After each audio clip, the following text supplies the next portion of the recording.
Happy Monday. Welcome to Tesla Shorts Time, daily, episode 483. It's May 25th, 2026, and I'm Patrick in Vancouver. A new week and plenty happening with Tesla. Franz von Holzhausen confirmed the Tesla Roadster will be built at Gigafactory Texas, locking in the long-delayed Halo car's manufacturing location.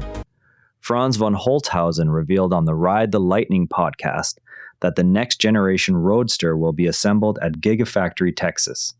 The announcement clarifies a key piece of Tesla's future vehicle roadmap after years of speculation about the car's status.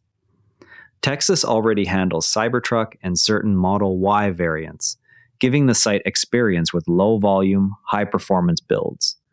The choice also aligns with Tesla's pattern of concentrating new programs at its most advanced factories. Observers will watch for any updates on supplier tooling or battery integration that follow the reveal.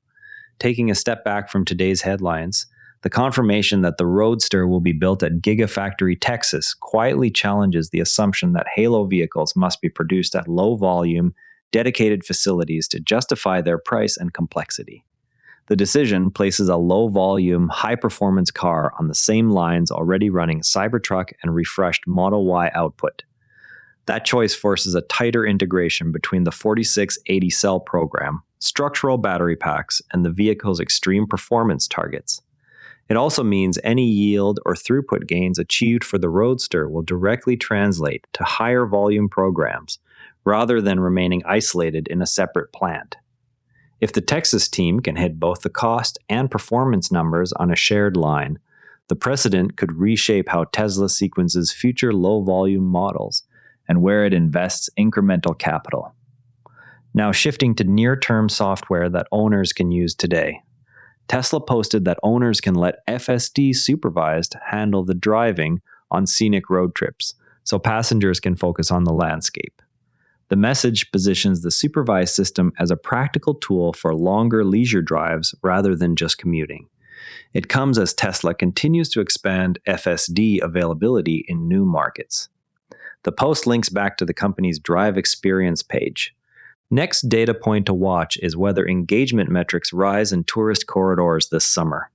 Release notes and tester reports show dramatically reduced driver prompts on long Texas drives. One reviewer covered 41 miles over 3 days with 0 interventions, prompting Musk to share the feedback publicly. A new on-screen street counter now tracks miles since the last takeover. The build is described as the first truly refined version by multiple testers. April 2026 marked the first month the supervised fleet posted a rolling crash rate below the NHTSA human average. Of 17 unredacted incidents, 9 were other-party fault, and only 3 involved the autonomous system at low speeds. Teleoperator errors accounted for 2 at-fault cases. While autonomy inches forward in the US, Europe is changing how owners pay for it. As of May 21, new purchases in the UK and Europe moved to €99 per month recurring. The change converts one-time software sales into annual recurring revenue. Lithuania became the second EU country to approve supervised FSD via mutual recognition of the Dutch certification. Greece is expected to follow in June. Revenue model changes in Europe sit alongside lighter in-car features rolling out everywhere. Tesla highlighted that owners can say "Hey Grok" to ask about geological features, local history, or nearby points of interest while traveling. The feature turns the voice assistant into a real-time companion for exploration rather than only navigation or media control. It builds on Grok's existing integration in newer vehicles. The timing coincides with summer travel season messaging. Watch for any reported usage spikes or feature expansions in the next software branch. Tesla posted a customer testimonial about achieving a no-car payment lifestyle through FSD use and linked to its Drive Experience page. The anecdote frames FSD as a way to offset ownership costs via ride-sharing or efficiency.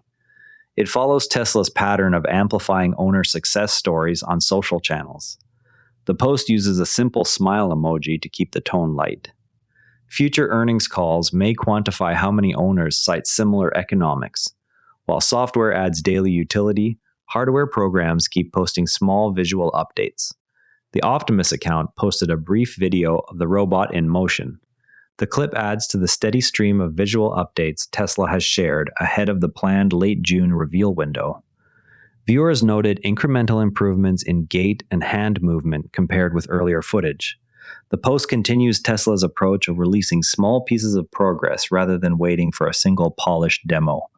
The next major data point remains the targeted reveal timing. The Optimus account posted a simple wave and heart emoji. The lighthearted message keeps the robot's social presence active while hardware development continues at Fremont. Such posts maintain public interest between more technical updates.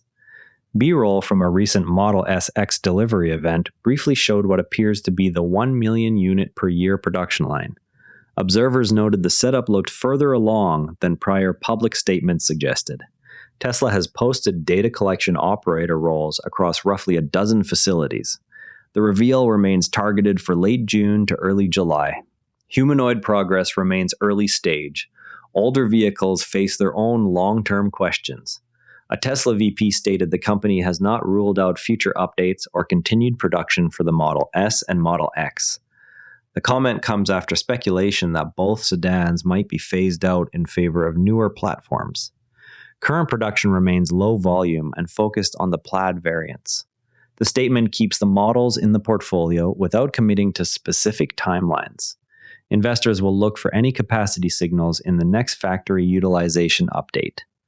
A 2016 Model S that stayed with its original owner until 2026 recently changed hands at a notably low figure. The sale highlights how early, high-mileage examples are aging in the used market.